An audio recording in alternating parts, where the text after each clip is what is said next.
This is NHTV2, North Haven Government Television, a service of North Haven Community Television. The following program is brought to you through the support of the town of North Haven.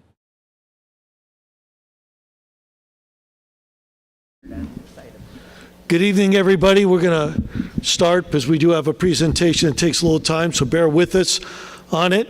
Thank you all for coming out on this very rainy night.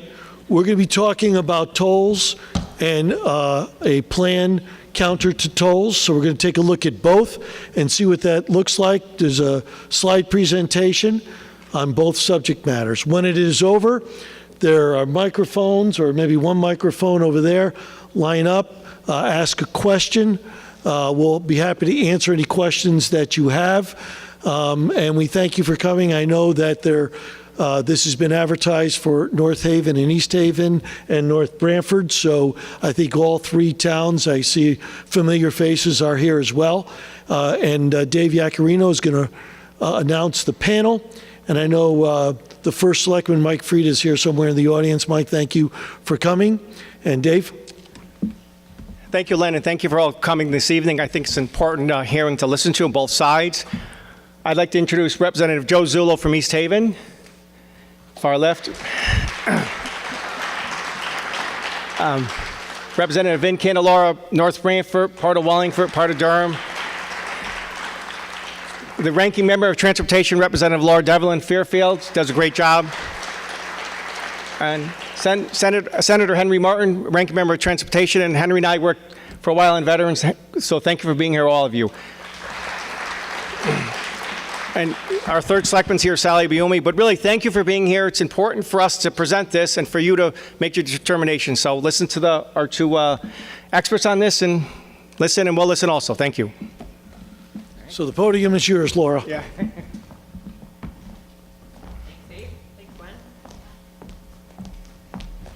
Hi, everybody. Thank you so much for being out here tonight to attend our toll forum. Let me just go through what our goals are for tonight with this presentation. I have to warn you, our staff has seen this, before, and each time they're like, "Oh, you got to cut this down." We're like, "We can't." So we're going to be sharing a lot of information with you tonight, and we're going to try to go through it quickly. What we ask, hold your questions to the end. We will be here. We're happy to answer anything that you've got. So first of all, what we want to do is provide some background on transportation funding. Lots of questions. We hear about the gas tax going away. Where's money come from? How are we paying for projects? All that kind of stuff. So we'll cover that. We also want to build some understanding about tolls. There were 3 separate toll bills that have passed the Transportation Committee and are on the calendars, so they're living. So we'll talk about what's in those and what you should know. We also have an alternative approach for you. And as I mentioned, we really want to answer your questions tonight. So we're all game for that. Now, before we get started, I know in the past at many of our forums, we have had the pleasure of having staff from the governor's office join us. Do we have anybody here tonight? Okay. Awesome. Thank you. Any other organized groups or any other departments we ought to recognize? No? Okay. Super. So let me kind of move forward on this. It was a few months back, my caucus colleagues, House members and Senate members on the Republican side, we put out a question, both in our email and in our social media. This was before the governor came up with his revised plan. And what we were drawing off of is what had been published on November 14th, 2019, a study by CDM Smith about tolling in Connecticut that had 82 toll gantries included. So we posed a question: can you, your family, your neighbors afford 82 tolls? Now, granted, this isn't scientific because it came just from the Republican caucuses, but I can tell you, and I'm not alone, we have Democrats and unaffiliates that get our emails and follow our social media. We had over 11,000 responses. I think they're still coming in, but we haven't updated the chart per se. 90% of the respondents said no. So that may or may not be a surprise to you. But then what we did do was ask a follow-up question. We wanted to understand, why did you answer that way? So some of the things that we heard was, well, look, I'm not in favor of tolls because it's going to push cars to the local roads. It's going to create a safety concern. And then we also heard, well, listen, Connecticut's got to get on board. We pay tolls to every other state. I can drive from Florida up to Maine. I'm paying tolls. Why aren't we collecting money in Connecticut? We also heard that if tolls, were approved, I'm getting taxed to and from my drive to work. Please no. And then we also heard Governor Lamont's been fabulous at creating the common enemy of the out-of-state driver. So this was popular as well. We can get the out-of-state drivers and truckers. So yes, let's go ahead and implement tolls. Somebody said we need congestion pricing, just not tolls, and I'm not exactly sure what that meant. This was also very popular, just put them on the borders. That'll be okay. The borders of the Merit, 95, 91, et cetera. We heard as well, listen, we pay enough in taxes and fees, so no tolls. And then we heard, I'm in favor of tolls, but maybe not so many. That would be okay. And then there was the ever popular, do whatever you want, because I'm out of here. So we hope that none of you here are in that last bucket, but this might capture some of the thoughts that you have had or do have. So before I go forward, let me just ask by a show of hands, who here in the room is in favor of tolls in Connecticut? Okay. And who in the room is not in favor of tolls? Okay. And who in the room is unsure? All right. Good to know. Now, in fairness, I want you to know I am not in favor of tolls. I'm going to give you an objective presentation, but I just want you to know where I'm coming from. And my answer is because of the information that I know. So just know that going in. But what we're going to talk about first is the Special Transportation Fund. We're going to walk down memory lane a little bit of a history lesson, but it gives you an idea of what's been happening and where the Special Transportation Fund came from and kind of how it's been managed. It was actually formally created in 1984, and this was after the Mianus River Bridge collapse, and Governor O'Neill at the time developed this 10-year infrastructure and renewal program. And the legislature agreed, at the time the gas tax was 14 cents. They agreed to increase the gas tax 1 penny for 7 years, so it increased up to 21 cents. So that would fund the Special Transportation Fund, provide the revenue source, so the bonding could be done to invest in our infrastructure. So things were going along swimmingly. Everything's fine. The Special Transportation Fund has money, and we have a good plan. Because we have a good plan, also, we're getting favorable rates on our return. So moving along in 1987, then the general fund started to fall into deficit.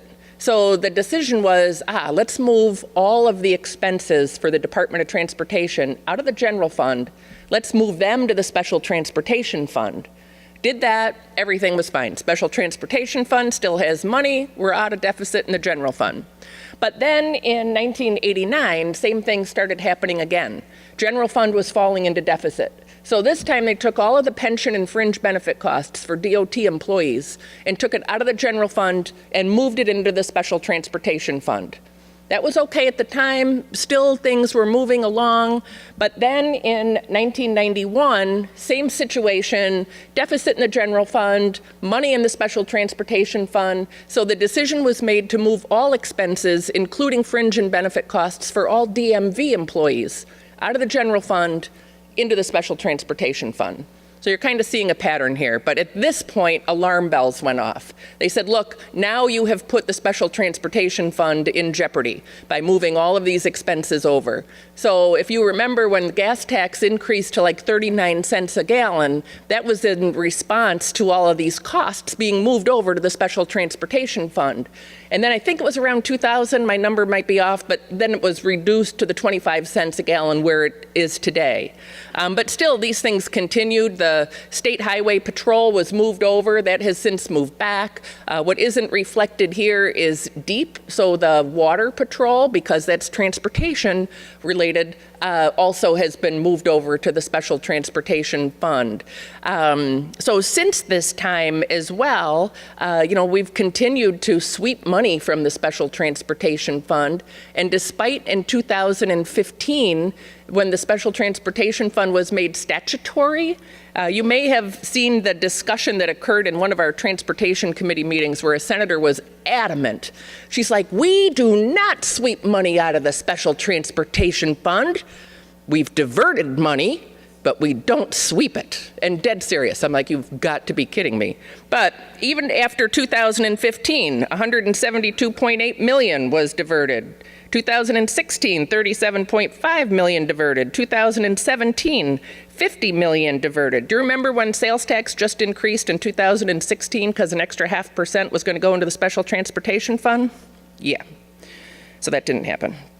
But if you picked up this document out front, and if you didn't, grab it on the way out, page 4 will outline all of those diversions. So where does all the money come from? And this pie chart will show you. So let me take you through this. The big blue chunk over here, that's the motor fuels tax. Over probably 90% of that is the gasoline tax, the 25 cents a gallon. It's about $500 million that we pay each year. The red chunk is the petroleum gross excise tax. So that's a wholesaler tax. It's a tax that's paid kind of at the wholesale level, but then it's passed down. So we pay that at the pump too. It's about 8.1%, I think. Brings in about $330 million a year. So we hear Massachusetts has tolls. Why don't we have tolls? Massachusetts on the Mass Turnpike that has about 13 gantries collects about $389 million. But they don't have this PGET tax that we're already paying at $330 million. The green chunk is sales and use tax. This includes the first year of 8% of the car sales tax that was part of the bipartisan budget. It was to move over the course of 4 or 5 years, so it was fully into the Special Transportation Fund, but Governor Lamont has proposed freezing that at the 8% level. You can see some other sales tax from DMV, motor vehicle receipts, licenses, and fees. So there's kind of a mixed pie in terms of where the money comes from. So what I just want to share with you, this is a lot of info, but the thing to focus on here is the bar is relatively steady at the top. What this bar chart shows you is the blue line is the gasoline. The red line is diesel in gallons, right? If you see the green line going across in the middle, that is the gasoline revenue that we collect. The purple line is the diesel, and then the total revenue is the top. Where you see the shaded part, that's because that's our forecast for the next 4 years to 2022. The bottom line here is we hear a lot, the gas tax has been going away, it's drying up, we have a problem, we don't have enough money in the Special Transportation Fund. The gas tax is extraordinarily steady, and we forecast in about 4-year chunks, and each time there's a little decline forecast, when the next actual and new numbers come out, they're back up again. So this just gives you a picture. Our fuel tax revenue is steady. But great, that's money coming in. Where does the money go? So this is about $1.7 billion of appropriations. It was kind of the same money that was coming in. And so this big green chunk down here, which is about $700 million, that's the Department of Transportation. Now, in fairness, about $400 million of that money is for bus and rail subsidies.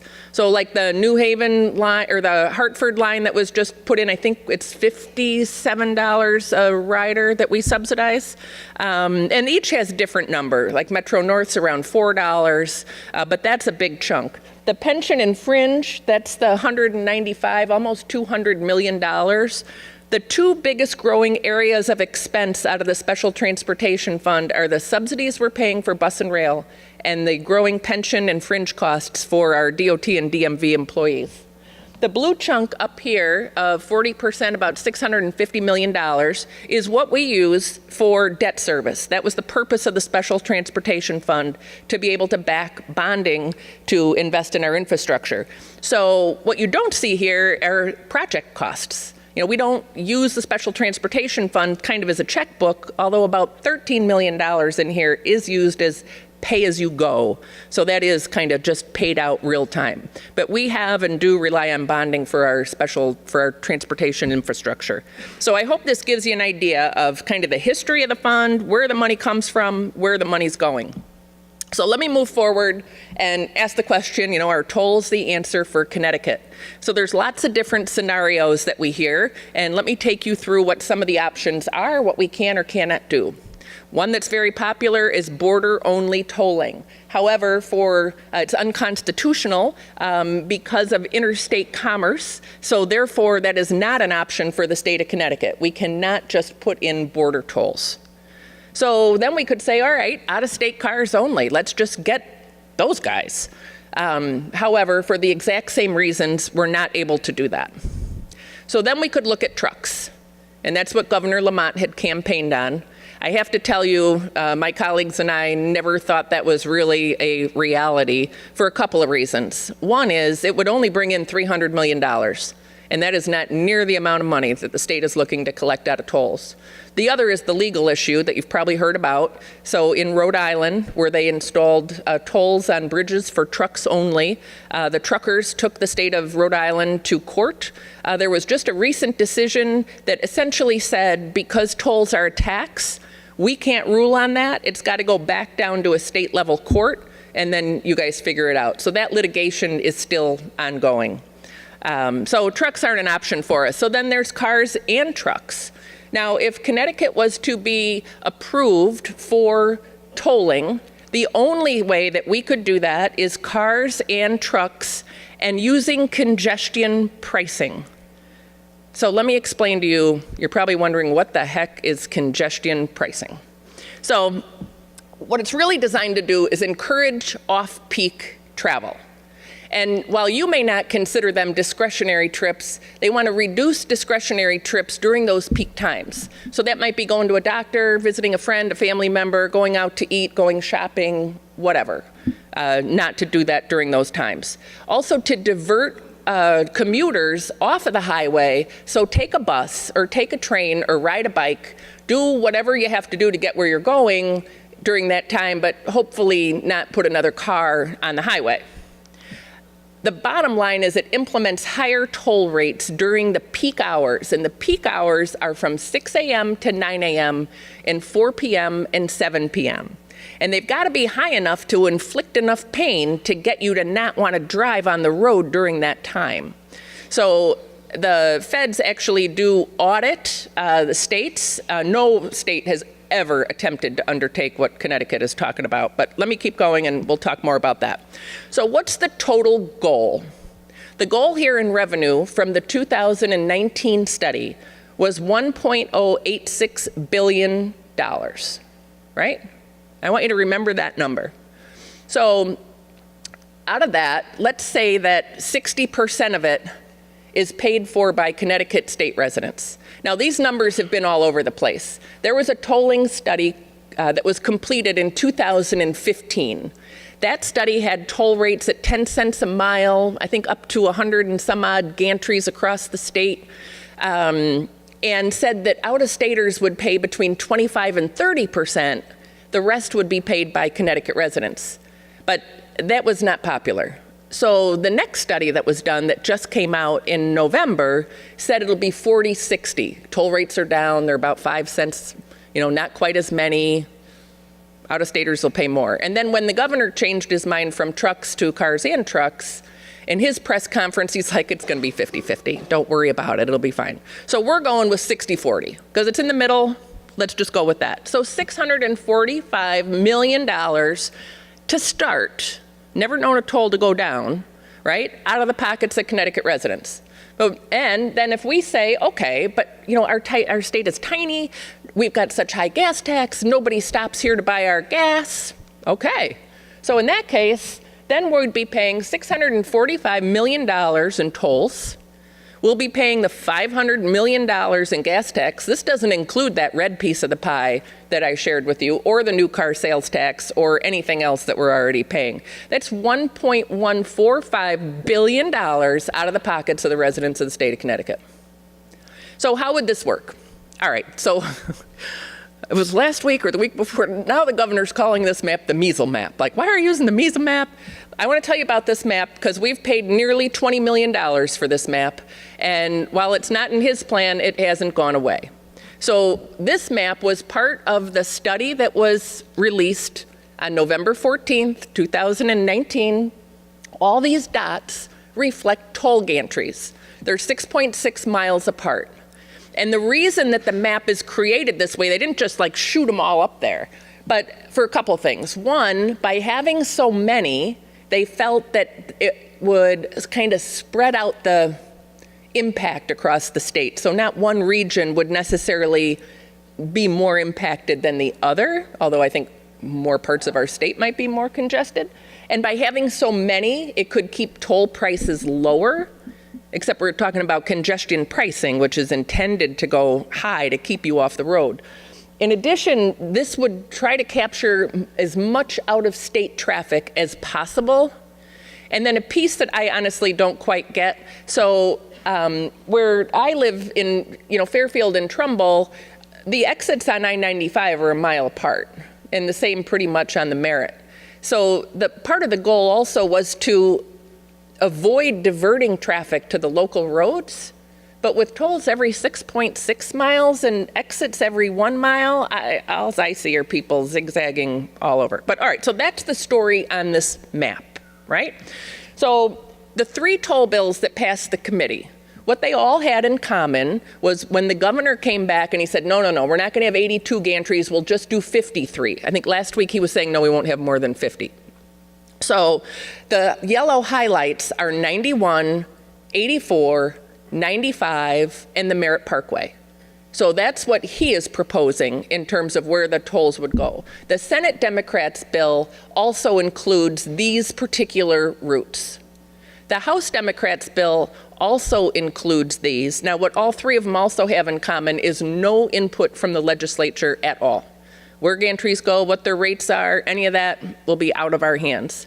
But what it also says is that if the Department of Transportation deems it necessary to implement more tolls, they can.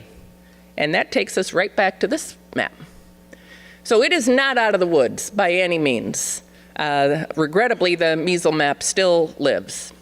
So we hear, okay, everybody's got tolls, right? Drive all the way up the eastern seaboard, you're paying tolls. So through the course of doing these forums, I have had the pleasure of meeting this man who's a very proud Democrat, and I am not making this up. His name is Neil Tolhurst. And so Neil's like, you need to have a visual, I'll make you one. So he made this map.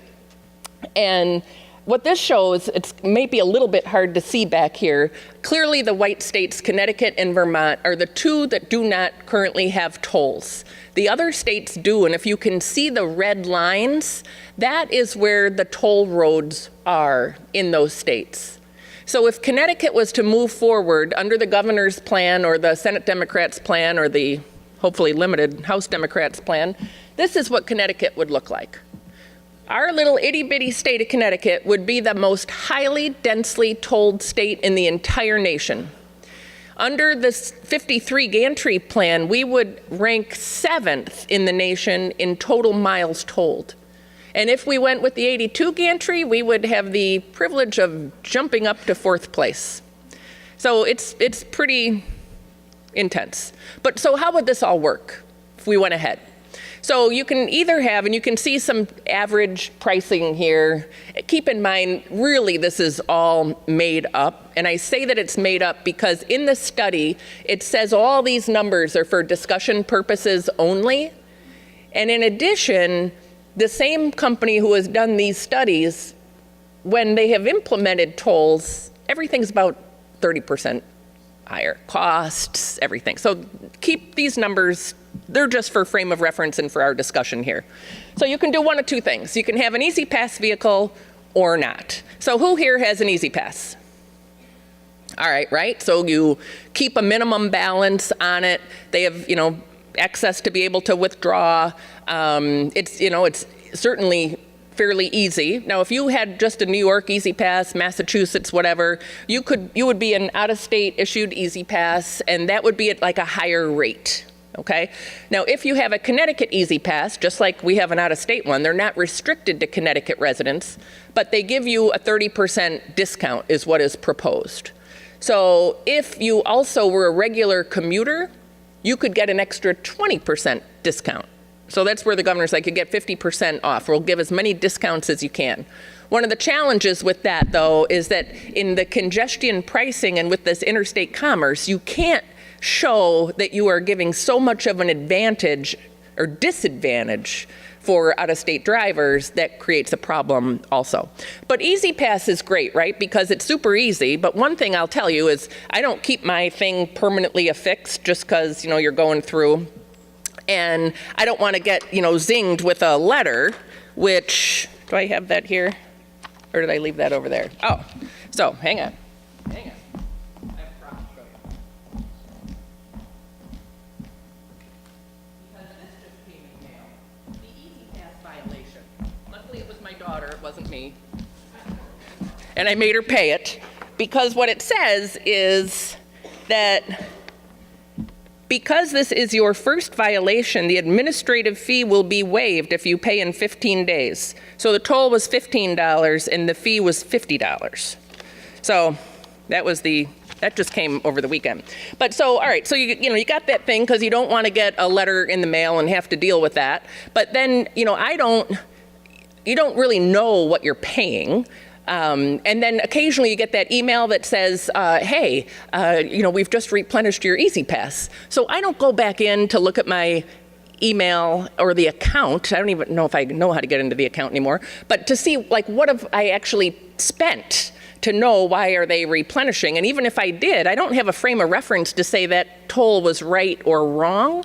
Although there are currently class action lawsuits in New Jersey and New York because of repeated fines that have been pulled and administrative costs, some significant numbers. But what it is super easy, right? You don't feel the money coming out of your pocket.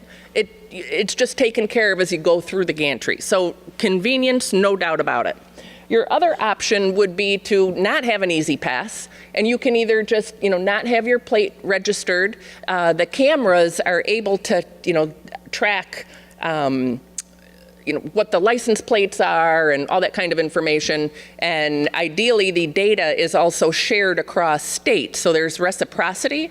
So that money that we owe Massachusetts, Connecticut will pay because otherwise the DMV will restrict your registration and things like that. But so if you don't have the Easy Pass, you just drive through. On a monthly basis, the DMV will send you a letter. And they'll say, you know, this is what you owe, pay this amount. Now, you can also choose to register your plate. And what that would enable you to do, basically, you would give the DMV access to your bank account. You just drive through, and they'll just pull out the money at the end of the month. So that is another option. So we looked at some typical costs, right? Now, the governor published some costs, I think last week or maybe it was the week before. They were at the 50% discount and they were one-way fares. So keep in mind, what we're talking about is just the 30% Easy Pass discount, right? And we're looking at a couple of different places. We looked from North Haven to Hartford, to Stamford, and to New Haven, and both off-peak and peak. So if you were traveling peak from here to Hartford, this would be what your typical cost would be. $343 a day, a little over $17 a week, and then just shy of $850 a year. But off-peak, you know, $278 a day, $1390 a week, and almost $700 a year. If you had to travel to Stamford on a regular basis, you can see the costs here for a peak trip. And then also you can see the costs here for an off-peak trip. And keep in mind, you know, the intent is to be able to keep you off the road. So I would tend to think these might be artificially low. New Haven, a little over $1 a day, $330 a year. And then off-peak, it's just over $1 a day, $264 per year, using the 30% discount.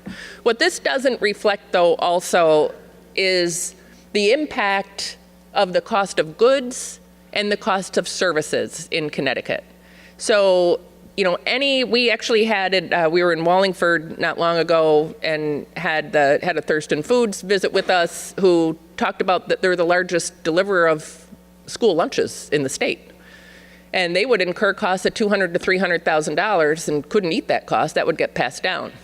We've had local trucking companies, Anastasio Brothers in New Haven, who run 75 trucks across our state. They get goods off freight in New Haven and then go deliver it. And they said it would cost up to $500,000 for their business. There's no way they could absorb that. So even if you're going to a doctor or a dentist, a massage therapist, whatever, that has to go through tolls, those costs are also going to be passed down, whether it's groceries, services, the goods to remodel your house, anything like that. So we do have a alternative, and I'd like to ask my partner, Senator Henry Martin, to come up and take you through this. Thank you, Laura. Stay in the light. Didn't she do a great job?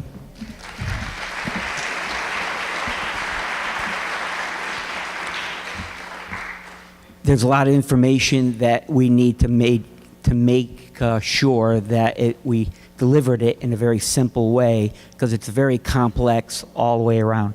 But my style is a little different than Laura's, so I like to begin with something a little humorous. So Dave Yacarino, we served on the Veterans Committee together, so I'm going to ask you to pick one of these three: horse, Chinese proverb, or God and Adam? Oh, God. All right, it's the first time I say this one in one of these forums. So God and Adam are walking in the Garden of Eden. And God turns to Adam and he says, it's time for you to populate the earth. And I want you to take and give Eve a kiss. And Adam turns to God and he says, what's a kiss? God explains.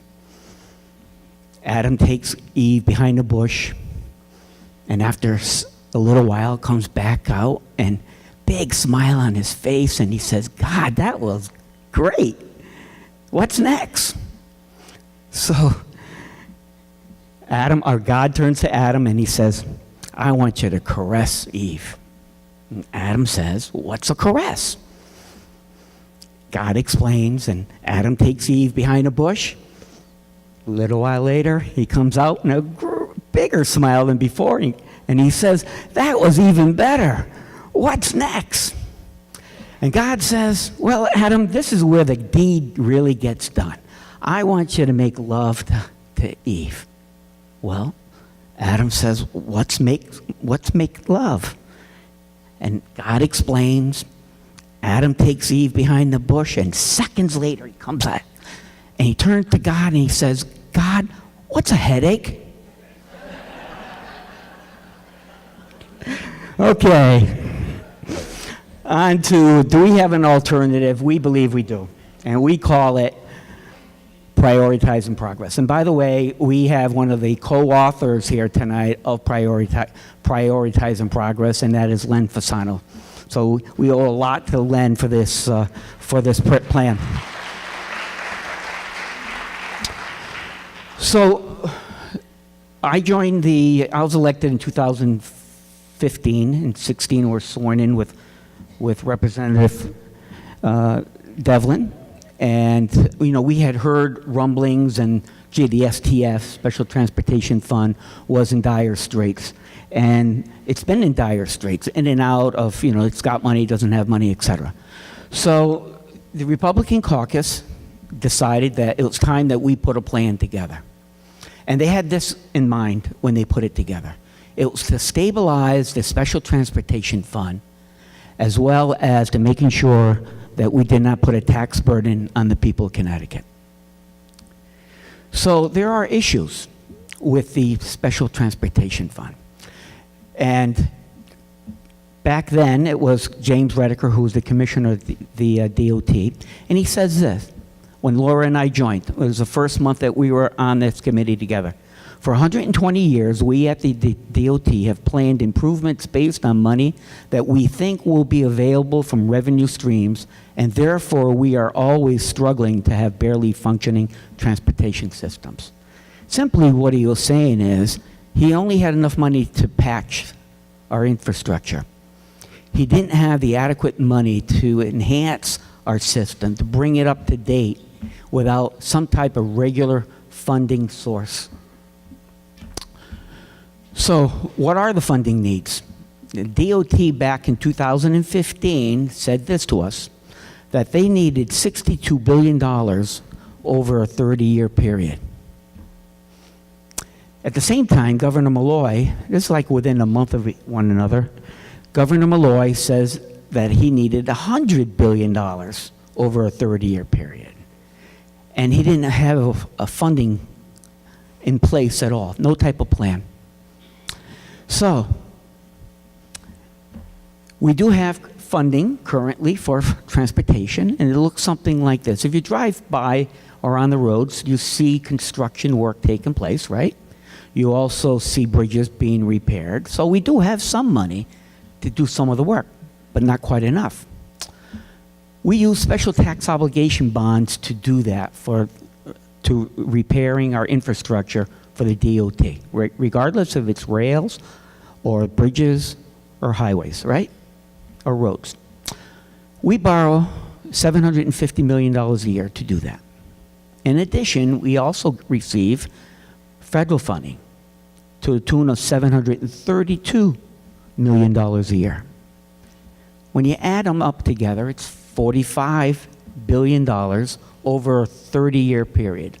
A little shy from what the needs are for the DOT of $62 billion. So let me just explain the Special Transportation Fund and the lockbox. They're pretty much the same thing. If money that goes into the Special Transportation Fund is also going into the lockbox. All right, we just voted on that this past election to make this lockbox. We always thought that the STF was the lockbox. It's an account. Money goes into it, and it's meant to be used to repair the roads, bridges, and railways, and turned out, gee, it was crowded out, so to speak, with expenditures from the general fund moved into the STF fund to pay for some of those expenditures. It's made up of, the STF, a lockbox, is made up of two components. One is the operating side that Laura just explained to you. And the other side is what I just explained to you, the capital side, right? So, those are the two components. So what other sources, we asked ourselves, is there available to give to the DOT so that they can do the repair work that they needed? And this is where prioritizing progress comes into play.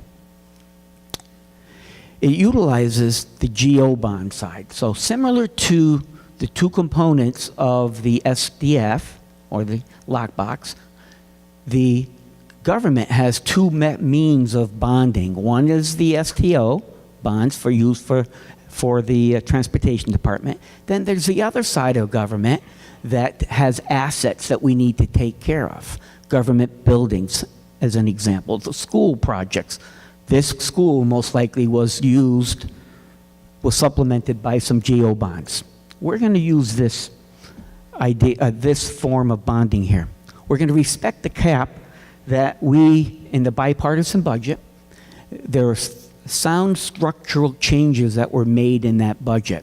One was the spending cap, the bonding cap, and volatility cap.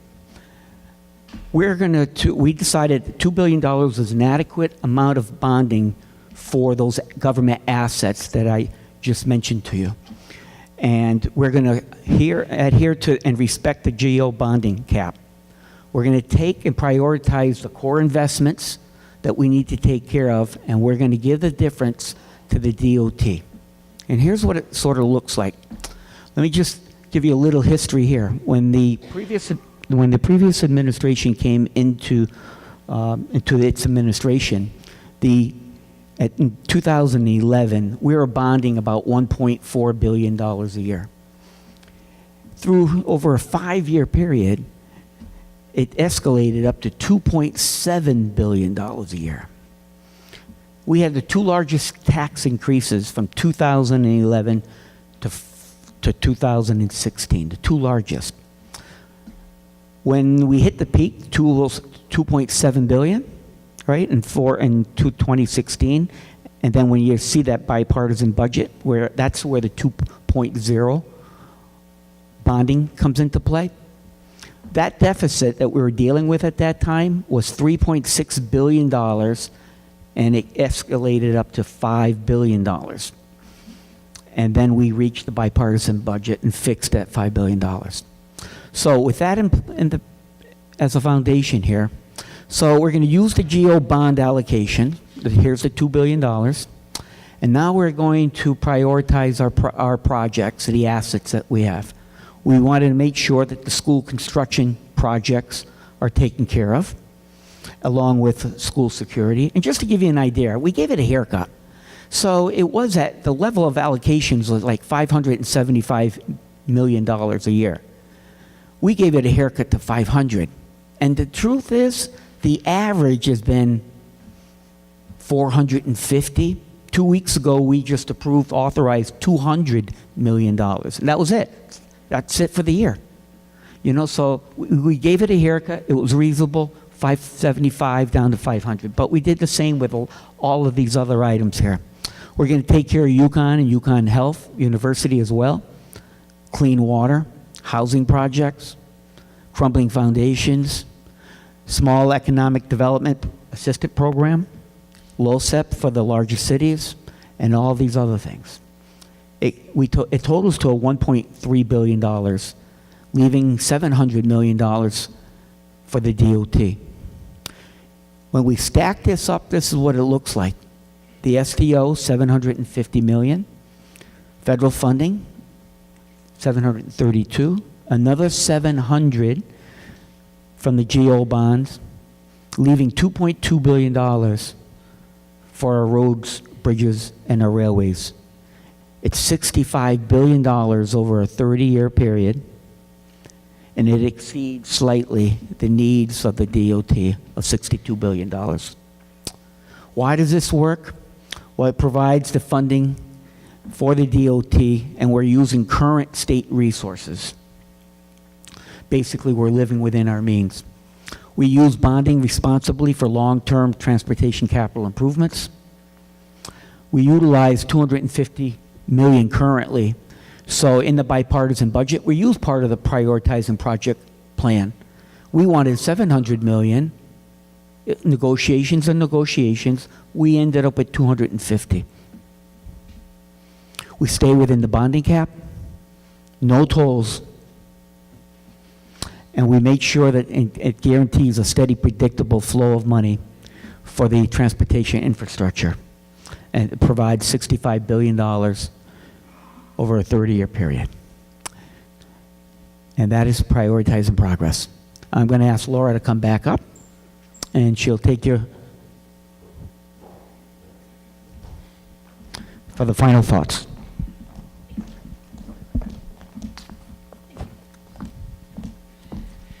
All right, so that was a lot of information, right? You know, something to keep in mind, we're not talking about prioritized progress versus tolling and just writing checks for everything. We're talking about prioritized progress or tolling and bonding, or we're talking about prioritized progress versus borrowing against future toll money and bonding. But one thing I want you to think about, who really stands to benefit from this? And this is a quote that actually came from an article that was published on April 8th by the Yankee Institute. A couple of sources I'll push you to. If you're readers, if you go to the DOT website and in their search bucket, put in toll study, usually the first link that comes up will take you to this study in November.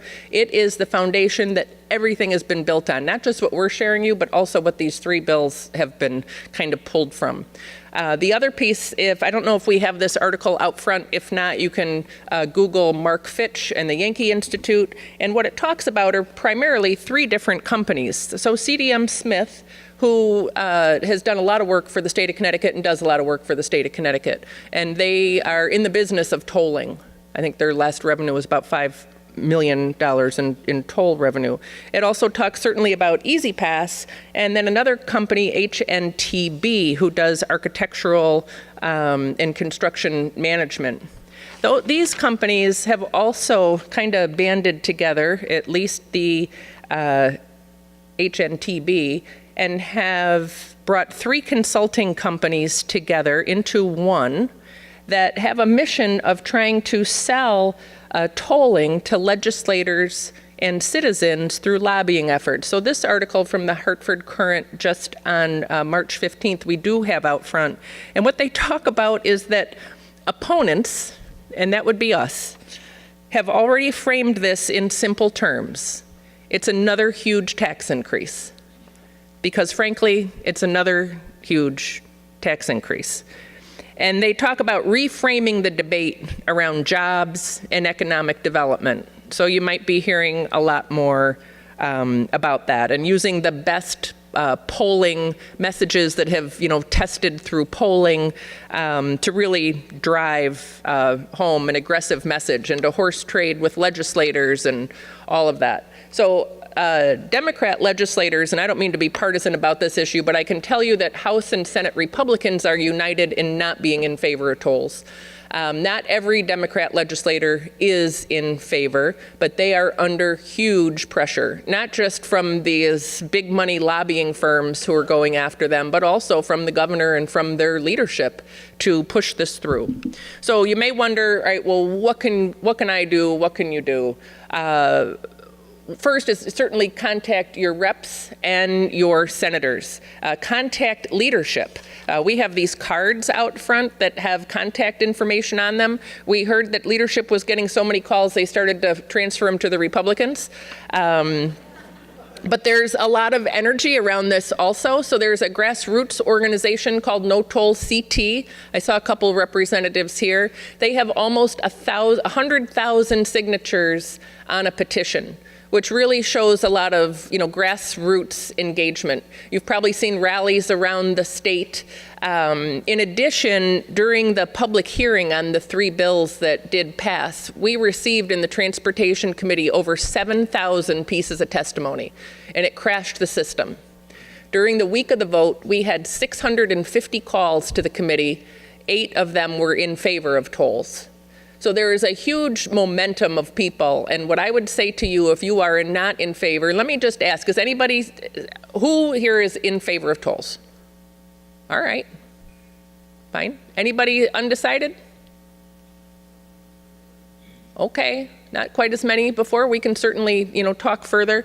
But we encourage you absolutely to get involved, because the fact that these 3 bills passed committee doesn't mean that it's a done deal by any means. Last year, I voted in committee against 5 separate toll bills. So we knew, Senator Martin and I, that we were outnumbered in the committee. It was 13 Republicans to 23, to 23 Democrats, and those bills were going to get out.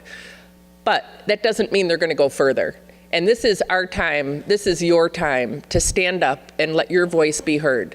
Because it doesn't just have to be a fait accompli and that's going to be the way that we move forward. This is, I think, a pivotal time for our state, and it's a chance for you to speak up. There's also, I think the No Tolls folks have a flyer. There's a rally May 18th at the Capitol, so you're invited to that. And with all that, we'll switch gears and turn it over to you guys to take your questions. So we only have a few rules about questions. We're going to ask that you come up over here to this aisle, and Jen Casado is going to man the mic for us. Feel free to ask whatever you would like.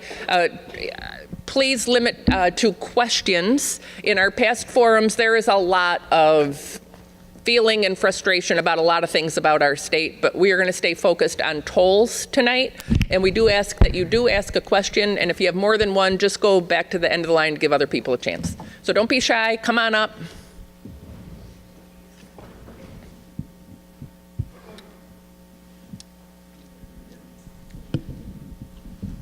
Hi there, this is Tom Shuffle from Northford. We're currently getting $732 million from the feds, and we know we get a higher percentage of the feds' gas tax revenue than states like Massachusetts and New York, because Massachusetts and New York have tolls. Any idea how much we are going to lose if we put tolls in from that $732 million? Federal money. So what we have been assured of, because that was one of the first things that we wanted to learn as well, is that we do get extra money for not having tolls, but that we would not lose federal funding.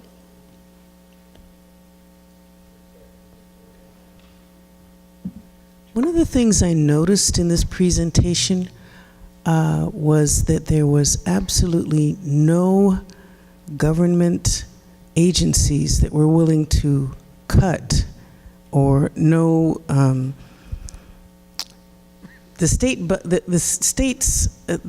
needs to cut its own budget.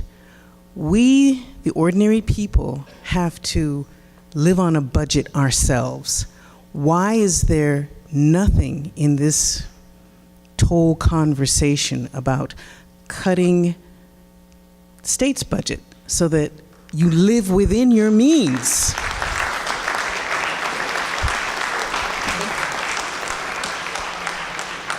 Thank you for that. I think we all share your sentiment. You know, one thing I will say is on Valentine's Day, the governor was nice and invited all the Republican legislators over for drinks. And he is a very nice man. And I looked him in the eye. He knew I was not in favor of tolls, but I looked him in the eye and I said, I will be behind you 110%. Because his message was about change for our state, taking us on a new direction. And then a week later, he released his budget that has essentially a $2.4 billion tax increase that pales compared to anything Dan Malloy ever did.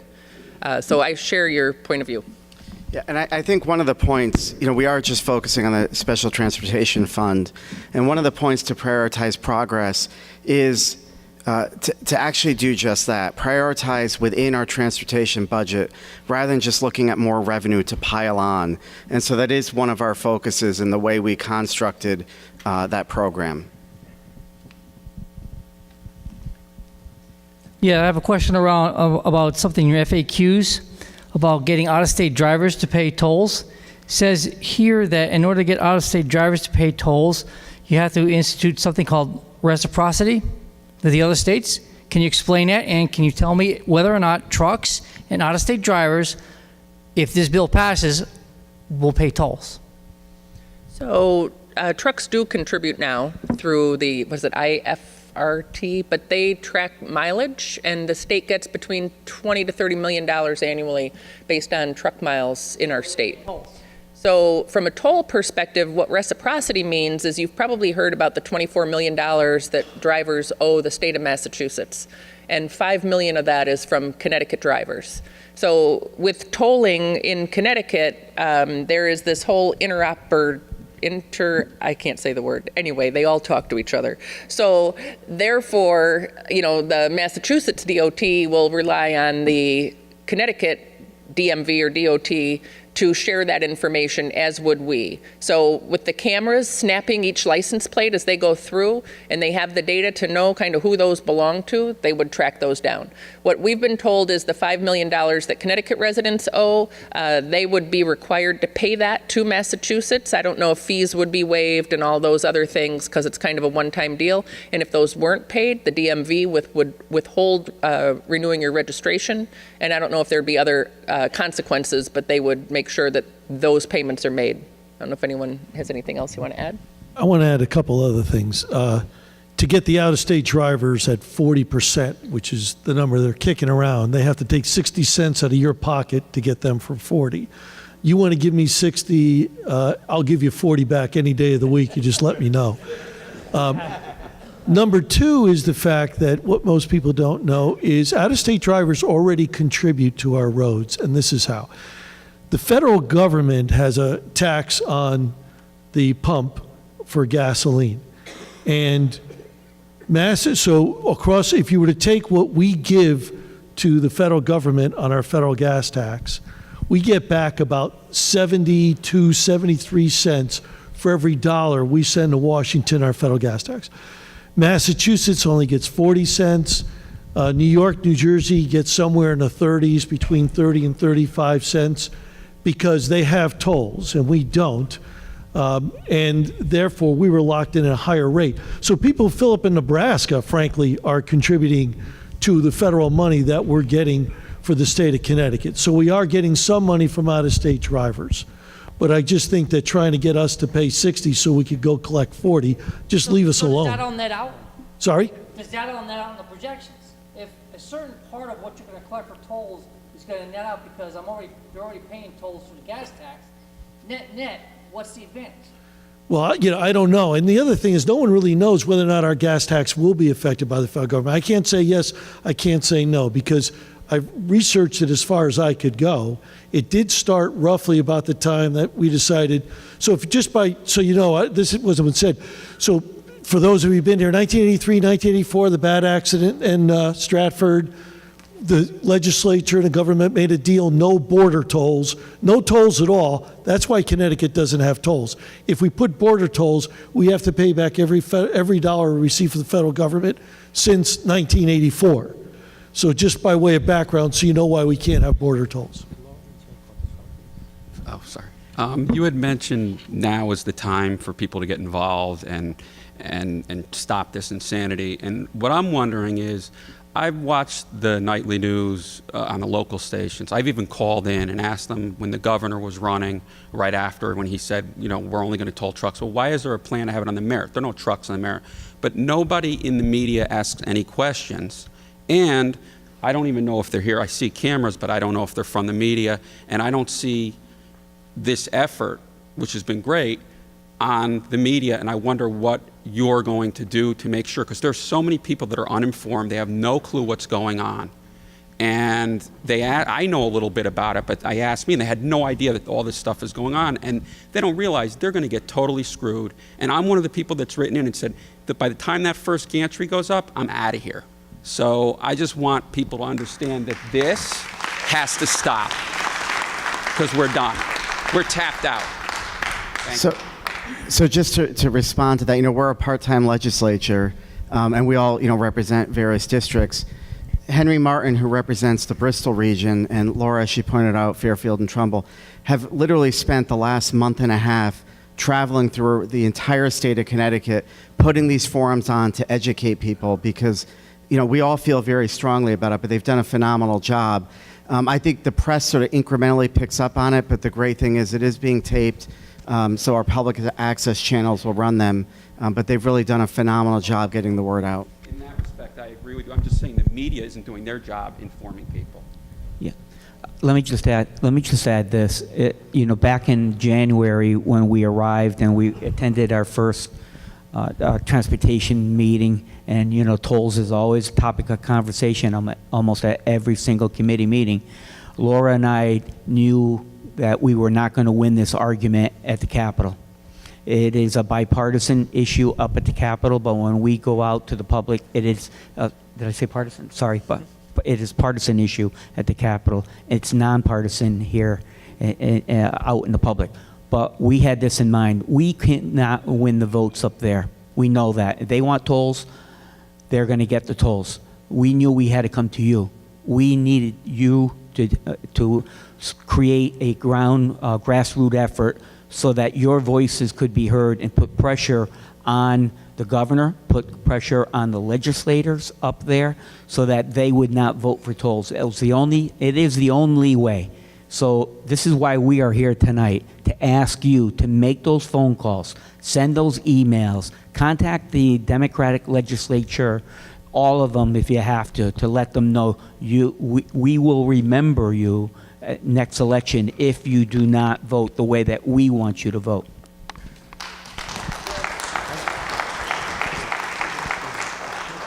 I want to add also, we talk about residents and citizens, how much it's going to hurt us, but the nonprofits like Sarah Inc., they drive around the whole state with their clients to help people.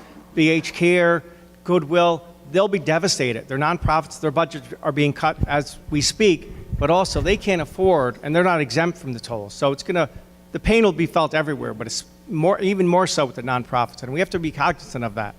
So thank you, and your voice matters. I agree with you. Everything is being affected by it. I agree with you.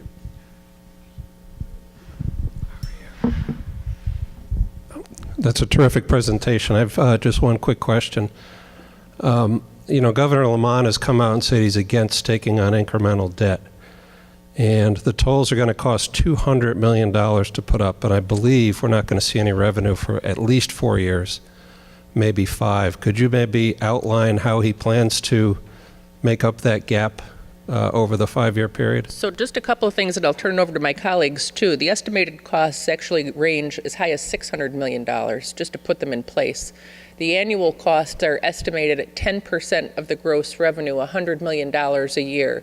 But what has been found through studies is that the firms actually, the reality is they cost 30% of the cost. So that basically is $300 million a year, because we're going to have a command center with new employees who will sort of oversee everything, and then some satellite locations so that if you need to pay, or load your Easy Pass or pay a bill, you can go in and do that. But let me turn it over to my colleagues as well. Bob, thanks for coming, Bob. Appreciate it. Couple of quick things. Number one, I want to be clear of the different proposals that are out there. Governor Lamont's proposal is now 50 or less than 50, I should say, gantries.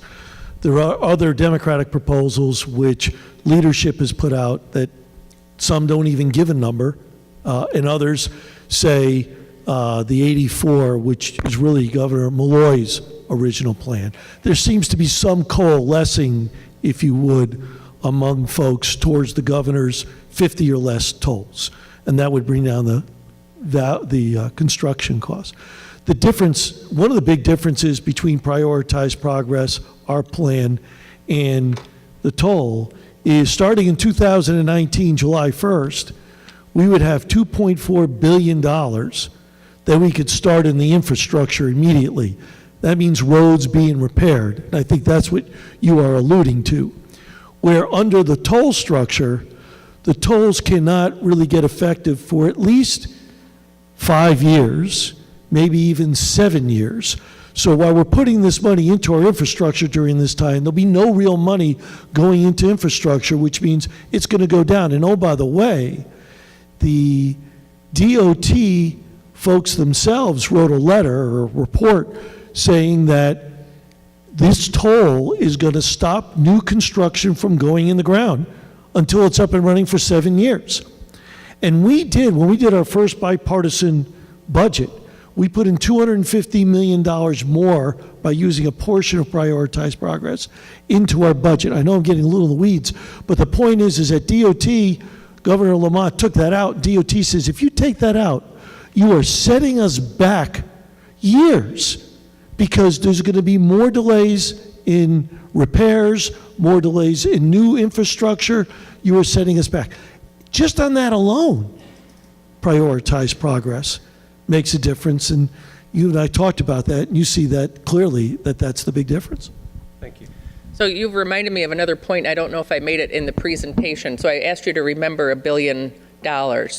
And Governor Lamont's talking about 800 million. So the billion is a gross number. The 800 million is a net number. So we're still talking about $1 billion gross, right? Doesn't matter. 82 gantries, 53 gantries, less than 50 gantries, 30% discount, 50% discount, and now a possible free gantry. It's still $1 billion. So if you think about that Bob's Discount Furniture commercial where they say, we don't jack up the prices just to give you a fake sale, be careful, because that big number has not budged. I got one quick question. You guys said that about 1/3 of the budget right now goes to debt service. If you're going to be borrowing $750 million a year to increase infrastructure, at what point in time does that not become sustainable and debt service just eats up the entire budget?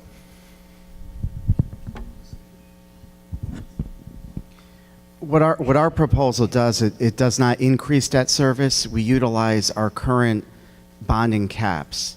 So overall, between our general obligation bonds and our special transportation bonds, say it's $2.5 billion, we keep that the same. We just allocate more money to transportation and less money to other government projects. So increasing debt to $2.5 billion a year. We're not, the proposal, we're not increasing the debt because we're utilizing the same level of bonding of our bonding cap. If we, so we're not taking $2.5 billion of debt and adding $750 million to it. That's not what we're doing. What we're doing is just reallocating our current, how much we currently bond. $2.5 billion a year, whether it's for the DOT or for the state. Well, I threw that number out. It's not that much, but we are, so to that point, we do have bonding levels that the state of Connecticut implements. We've actually capped that we've brought down the level of borrowing that the state of Connecticut does. So there is a hard cap, for instance, for our general obligation bonds at 1.9 billion. So you're right, the state of Connecticut needs to be careful of how much it borrows. But our point is, we set that borrowing at an appropriate level in relation to how much revenue we get in. And so we're not disturbing that ratio, and we would be keeping it solvent. What happens is, if the state of Connecticut begins increasing those bonding levels, that's how our debt service increases and becomes unsustainable, but that's not what we're proposing. Is there any way to reduce that 1/3 of spending in the DOT, in this special transportation fund? The debt service is almost 1/3 of your entire budget. Is there any way of reducing that? Well, the broader conversation we should have is, to what extent should we be subsidizing all these programs?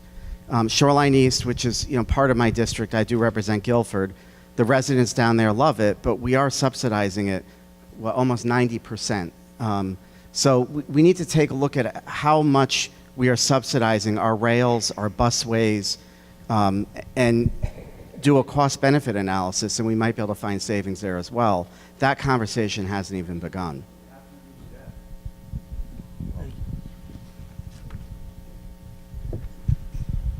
I was part of the study back in 1985 when the state's, whatever that was, the STD or whatever it was. None of that ever came about. That's what I call it, STD. They do a study, you see no progress being made in the southern part of the state. All transportation money is gone to the busway in Hartford.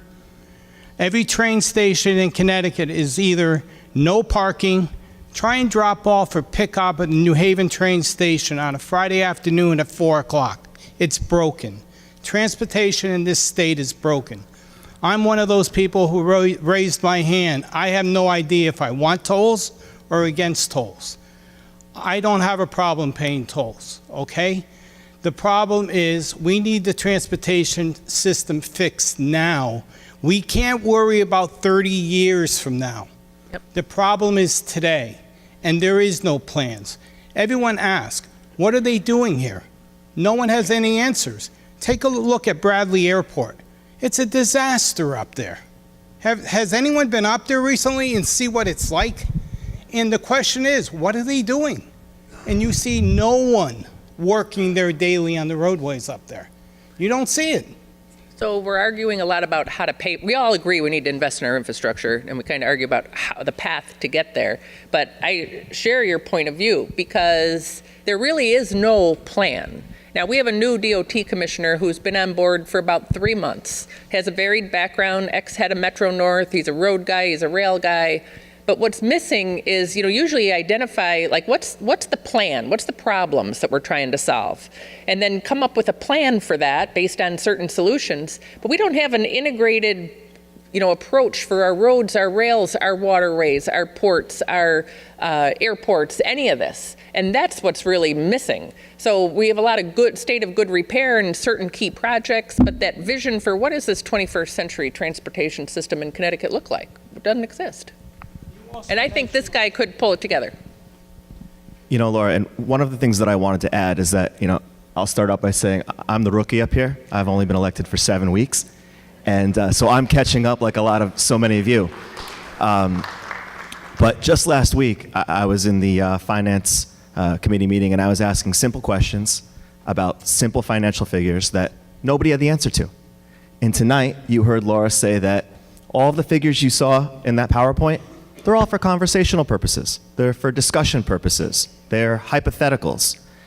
Everything that we're talking about tonight, that you are being asked to weigh in on, is all hypothetical. Nobody has solid figures. Nobody has actually researched. Nobody has actually come to us and said, these are the figures, this is the plan, this is what it's going to cost in a concrete fashion. This is what you're talking about. You're saying there is no global plan, there is no concrete plan. You're correct, there isn't. We should not be being asked to vote on something like that. And you should not even be asked to consider it, because if there's no global plan, you're not going to have a clear path forward. And it's very frustrating to see as a young legislator, but I echo your frustration. And one of the things that Prioritize Progress does is it delivers predictability. It delivers sustainability. It may not be, well, I shouldn't say that. It's a great solution for the present. It's a predictable solution for the future. And it's certainly more predictable than what tolling will deliver. I have one question. Sorry, what was her name? Representative Devlin? Yes. You mentioned something about Easy Pass and the Department of Motor Vehicle. Mm-hmm. How is the Department of Motor Vehicle going to handle Easy Pass when they can't handle what they do now? And that's a question for all of you. You know what I mean? You're telling us this. I'm just telling you what's in the bills. It won't work. Thank you.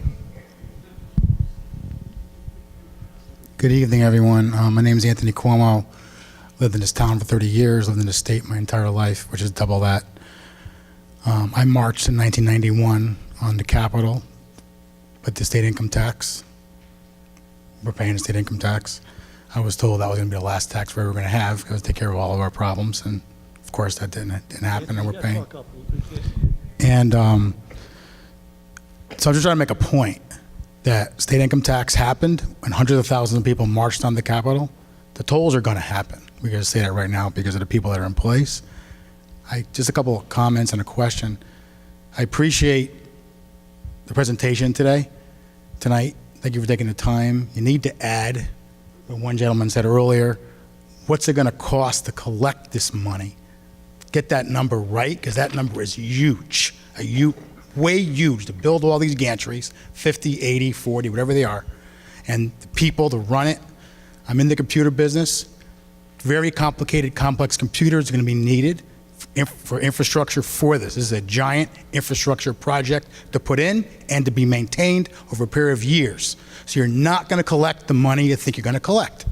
So you need to add that to your presentation. That's my comment. My question is, I have Easy Pass as I travel up and down the East Coast from the state of New Jersey. So if I do not get the Connecticut one, I will be considered an out-of-state driver. I hear you correct on that? Correct. That is absolutely ridiculous. And my last comment is congestion, keep you off the roads during congestion. That's when we drive to work. So how are we going to stay off the roads? That's ridiculous. So, and the tolls are going to happen. Can't stop it because of Ned Lamont, the big tax and spend, lying liberal. Thank you. So, thank you for that. I don't agree that they're gonna happen, and I think everybody in this room can make a difference towards that cause. But there was just an article on I-95 in Virginia, similar issues, huge congestion, all sorts of problems, yet they are looking for creative solutions that absolutely will not involve tolls. Whether it's, adding lanes or doing whatever they need to do, but it was interesting that they flat out said without tolling and finding solutions. I just want to say, if I can, just real fast, it is not a foregone conclusion, Anthony, wherever you went, I know you'll go back to your seat, but it's not a foregone conclusion that the tolls are a done deal. I would say that there's a lot of movement up there. Some days I hear that the votes are there, and sometimes I hear that the votes are not there. As I think Henry said, it is not going to matter. They know how we're voting. It's pretty clear. And they could count at least in the Senate up to 36, because there's 36 state senators, so they know how that vote's going to turn out. But your voices do matter. Calling legislators where, if you work in another town, call the legislator of that town. I mean, you have East Haven, North Branford, forget about the outsiders for the second, North Haven, you kind of know where we are. It's the other folks. But if you work in Stratford, call the Stratford senator up or Stratford rep up. Senator happens to get a vote. No, he's Republican. But call the senator and reps where you live, not just where you, where you work, not just where you live. Those phone calls make a difference. Those emails make a difference. Not a canned email. Explain your plight. Explain why you don't need it. But don't think this deal is a done deal. It is not a done deal. And with prioritized progress, we could do it now. We're doing it now. And if, like Len said earlier, or Henry or Laura, with tolls, they won't start for 5 or 6 years. We have a plan now. Maybe the DOT doesn't have a substantial plan, but we have a plan how to fund our roads and bridges. And we should start now, like we did last year, and continue that. At least that's a start. And another thing about GO bonds or bonds, we do retire those after a certain amount of years. Like this school was built or other schools were built. Those bonds are retired. So tolls will never go away if we enact them. So your voice doesn't matter. The question for everyone is, when you pay a toll, you drive your car down the highway. That costs you 100%. No one subsidizes your car, your toll, your truck, whatever your business. But yet, the transportation fund just said they subsidize 57% of the railroad. How much of this toll money is actually going to go towards fixing the roads, and how much is going to go into the railroad to get the people to New York quicker? You want to start that? So all toll money by federal law must go into the roads that you're tolling. Now, that being said, there are 2 exceptions to the rule, 3 exceptions to the rule. Commuter rail, you cannot use toll money for commuter rail. Just can't, under the program that we have, that we're applying for in Connecticut. You could use it for light rail, but Connecticut has no light rail, none. The only other time you could use the money for other than the roads that the tolls are from, if they get to the level of good repair. That's the correct term. I think it's good repair is the correct term technically, but which means you have to certify to the federal government that you've reached this certain level. We won't be able, according to the DOT commissioner, we can't reach that level for 25 to 30 years. So this money for the toll cannot go into the commuter rail. That being said, there's other money we put into this special transportation fund. Sales tax money, portion of it goes. They could take that money and put it into the commuters. So they could divert the money and play the game. And they'll tell you, no, toll money can only go into the road. What they're not telling you is other special transportation money is going into the rail to pay for subsidies. It would seem to me that being that our new DOT chairman is the former head of Metro North, they're going to get a disproportionate share of this money. That's the only thing. Thank you.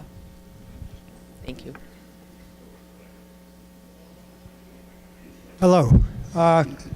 Just a few things. I've got a lot of things, but I'll give you just one in particular. We keep talking about everything is preliminary and proposed. Why is there concrete in the ground at these points where they're saying they're going to put gantries in? And it's concrete and bolts and electronics. The electronics was put in by Rizzo. I saw them. The concrete was put in by contractors. I watched them. Everyone is exactly the same. Somebody made a template. Somebody is making an erector set to go on top of it. Why do we have concrete if this is still in a proposal situation? Less than a mile from here, if you'd like to go look, right off of Sackett Point Road there, right by the machine shop over there in 91. There's one right there. If you want to go to State Street in New Haven, instead of going to Modern Pizza, you could take a look to the left there, and you could see the concrete that's set up for a gantry, and right across the road is a box with electronics. That's my question. That's my biggest gripe. I've got a lot of them, but it's there. It's coming. It's just a matter now of how much, and if it is going to go in, can we hold it that any of our past or present politicians cannot profit from this? So I'm not sure if this does address part of your question, but I did receive an email about why we were seeing all of these cement blocks around and inquired with the DOT. Actually, what I was inquiring on was Route 25. Didn't get an answer on that, but they did tell me that in New Haven County, there is a project underway, and it is a signage project, so that you should start to see signs being implemented or put up on all of those particular blocks. Do they say thank you, Governor Malloy? Glad you're gone. I doubt it, but I've seen enough in the D.C. area, traveling through there when they put in the congestive tolling situation. When I tell you it's identical, it's identical. Thank you for raising that, though. I have a comment. I don't know if everybody realizes here, tolling the trucks already pay a fee to drive the roads.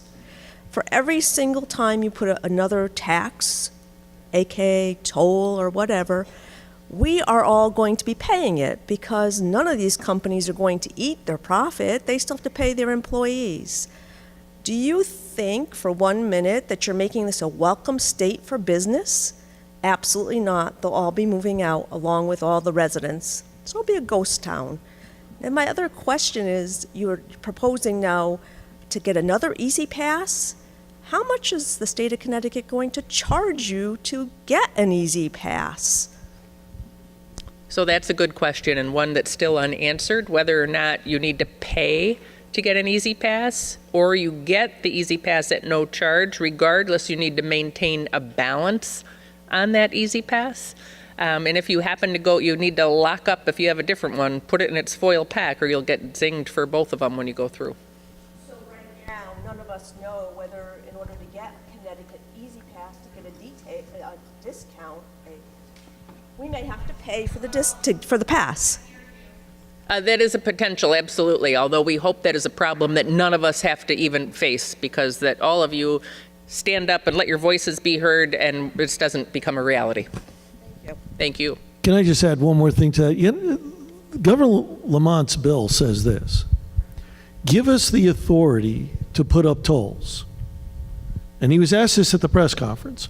Give us the authority to put up tolls is what he wants as the bill, where the legislature would say, you are now blessed with the authority to put up tolls. Where, how much, how it would work would be left to DOT without any legislative vote on any of those things. And he was specifically asked by a guy named Chris Keating, who was a reporter for The Current, are you saying that the legislature would not be able to vote on where the tolls went and how much it would be per mile? And he literally turned his back and went to another question. And that, to me, is the worst part about most of those bills, but including the governor's bill, is that the legislature would not be able to vote. And here's why, in my view, Len Fasano's opinion, because he doesn't want to be put out there that they say 4.4 cents, but maybe it's 8 cents a mile. Maybe it's 10 cents a mile. Once we give them that authority, they can do anything they want to do. We as legislators should vote against it simply because you're abrogating your right to represent the people that elected you on how the tolling is going to work. And for that reason alone, people should vote against this, because you don't know what you're voting for. Exactly. And you owe a higher responsibility to the people that put you in office. And those who are going to vote for it, not knowing what they're going to put out there, I say shame on them, because that wasn't what they were elected to do. You make hard decisions, you be county, you stand for it. And that's what they're trying to do, hide behind this legislation. And that is, and I said this at the press conference, outrageous that a bill like that, any legislator would vote for it, giving total authority to bureaucrats to determine how much you're taking out of my pocket. Wrong.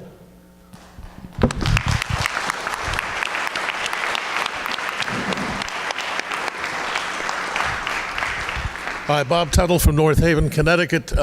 Len, by the way, that reminds me of something that happened in Washington a few years ago where Speaker of the House said we have to pass the health care bill to find out what's in it. We know how well that worked out.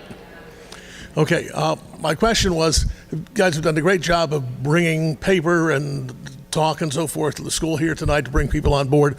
What's being done to get drive time radio behind this thing so people are going to work in the morning understand, by the way, good morning, you're now spending another $3 a day to go to work. The cup of coffee and the big bag or something you got at McDonald's just went up 20 cents because it had to be trucked somewhere. And what's being done with social media to really create a storm. What's the hashtag on this?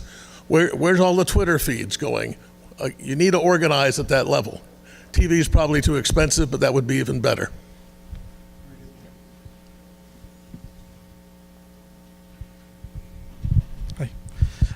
My name is Bert Horn. I've lived in Connecticut for almost 40 years now.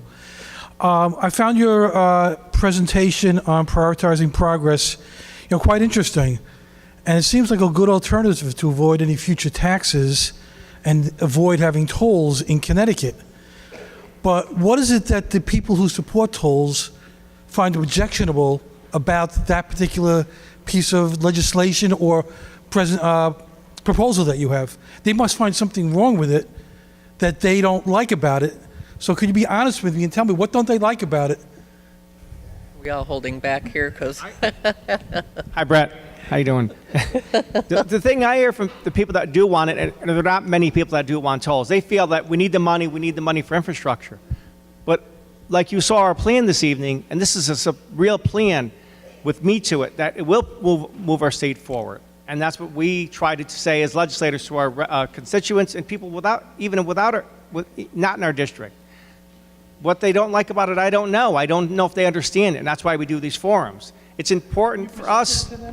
Excuse me, Brett? Haven't you presented that to them and shown that to them? Well, that's why we're doing this evening. I sent out an email. We sent out emails. We'll do videos.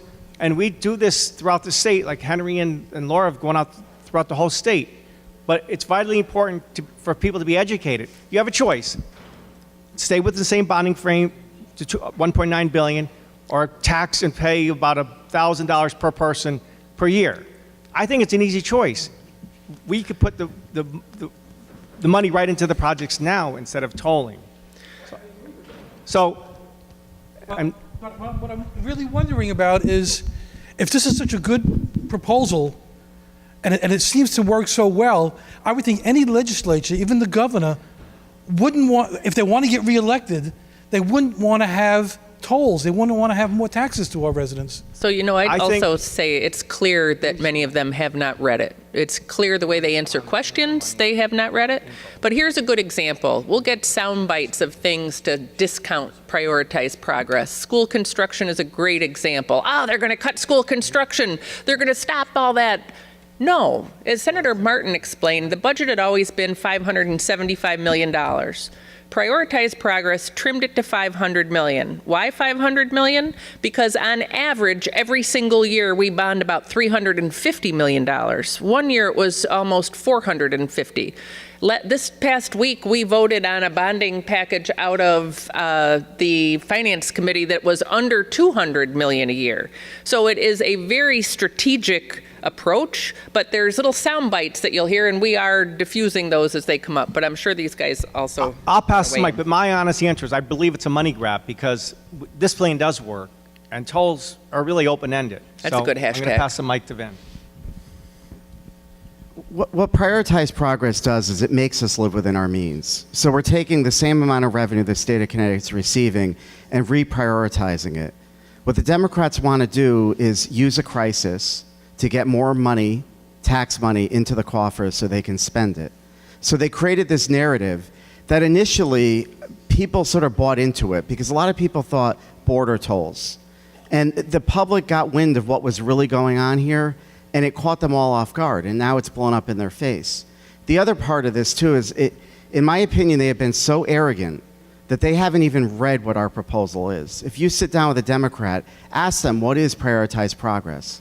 In all likelihood, they can't even answer it because they don't care what we have to say. They thought they had the votes for tolls. But it really comes down to they want more revenue rather than reprioritize what we have. And this is why Connecticut, after 1992, the income tax, this is why we keep getting tax increases. Thank you very much.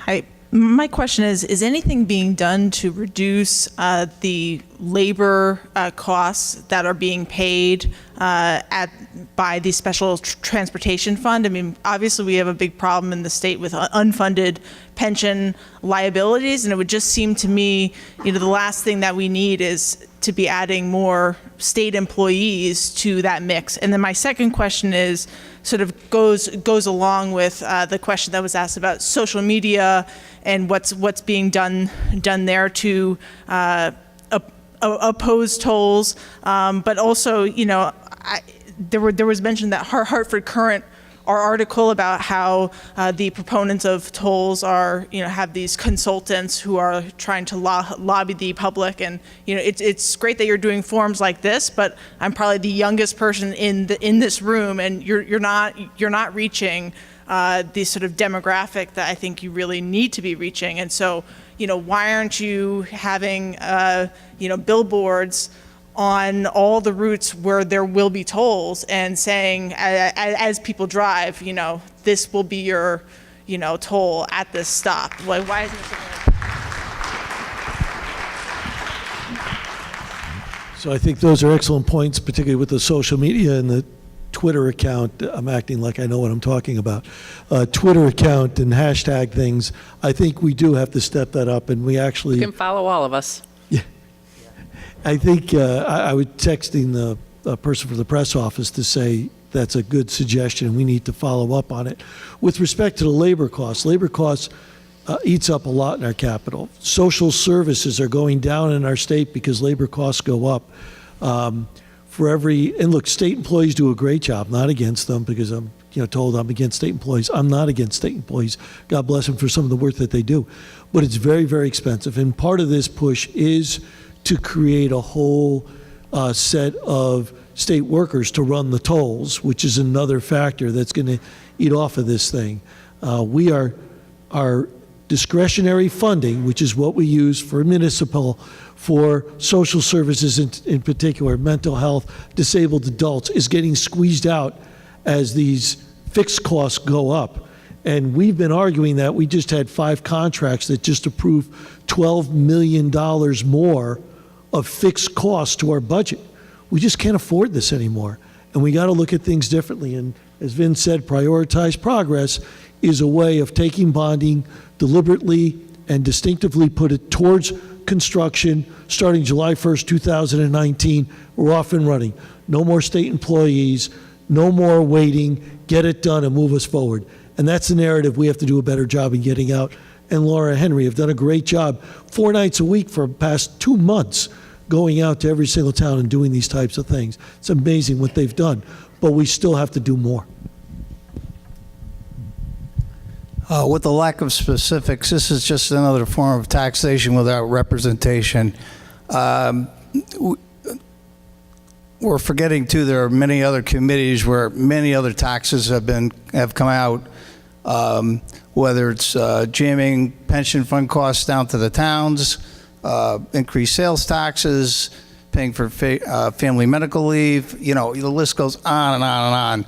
And this is probably the most important issue I think that we're dealing with, and unfortunately we're having to spend most of our time just dealing with this because it's so important. We're one of the few states in the nation that has not recovered all the jobs since the last recession, and it's primarily because we're taxed to death. We rely on the other side. We talk about expenses, but on an income side, we get most of our income from the income tax and the sales taxes. And we have one of the oldest populations in the state. Many of the people are going to be retiring. Their income levels will be going from 6 figures down to $40,000 or $30,000. We are not going to have the income to pay for all of these taxes. So it's basically a perfect storm. We're just headed for catastrophe. It's just, it's one thing piled on the other. I spent some time in New Hampshire. Their motto is live free or die. Well, they have no income tax, no sales tax.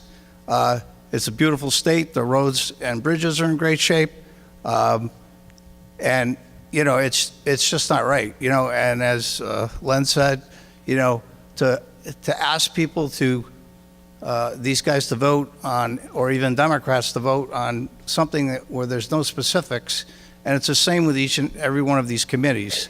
They should not be asked to vote on anything where there are no specifics. Thank you. Couldn't agree more. Thank you. As you said before, if the bill passes the way the governor wants, you won't have any say as to how the details of the plan work out. But there is someone that does have a say, and that's the federal DOT. The end of last week, the Yankee Institute had a great article that went through, like the only way you can get the congestion tolling through, it's called a value-priced pilot program. The only way you can get that through, the federal DOT has to approve it, and the Yankee Institute did a great job last week with an article that gave all kinds of reasons why the federal DOT won't approve this. So we already know that we have two of the most partisan anti-administration senators in the nation. We have every representative is, a Democrat. We have Bob Stefanowski can attest to the fact that we have a governor that ran on an anti-Trump platform. What is the possibility that we could petition the federal DOT not to approve Connecticut's plan?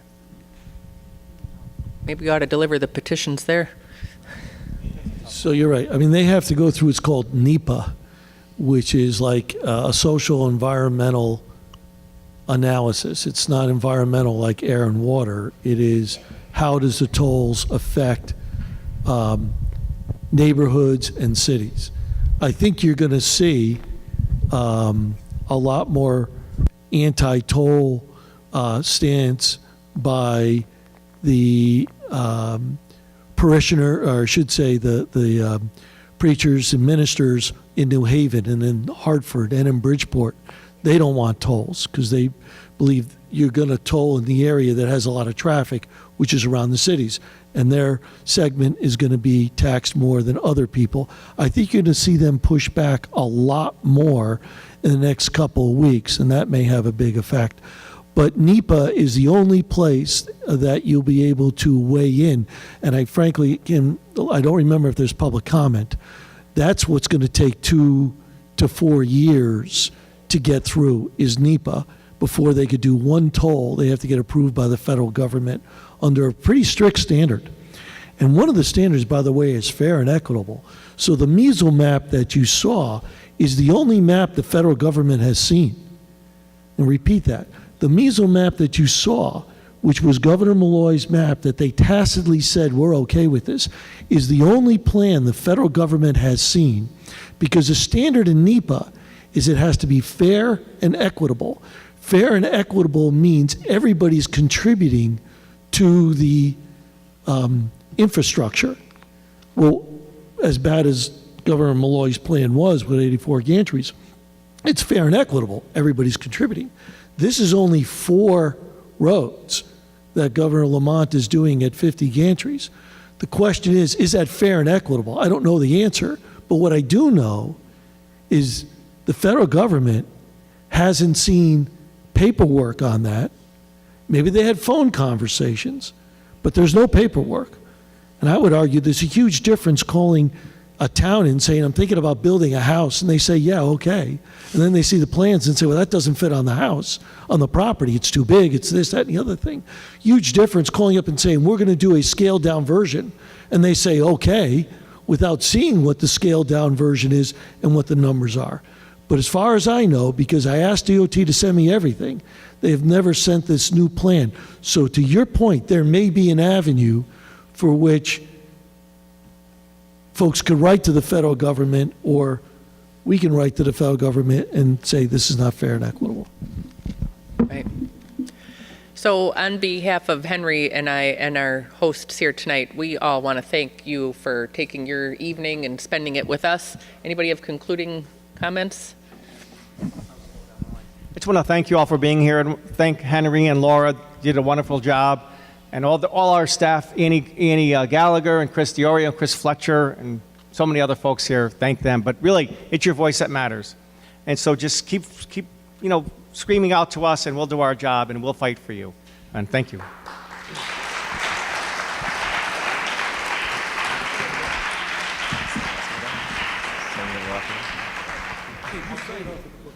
I love that all the legislative heavyweights up here. Leave it to me to wrap up tonight. One last word to Don, who got up last. You know, it's funny. You can simplify so many things. You know, if it walks like a duck and it quacks like a duck, it's a duck. And, you know, if it functions like a tax and it looks like a tax, well, it's a tax. And I think that's what we heard tonight. We heard a lot of people say they don't want any more. One other person that I do want to thank, I want to thank First Selectman Mike Frieda for hosting, letting us come to this great facility. We always appreciate that, and we appreciate everybody else who's here tonight. Thank you for coming out. Continue to write to your legislators. Continue to write to your leaders. Get involved. Thank you.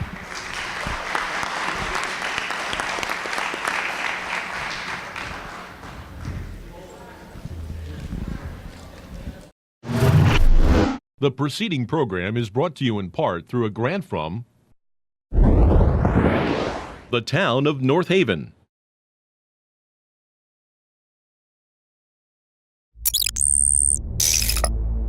Watch town meetings or other videos on demand at nhtv.com.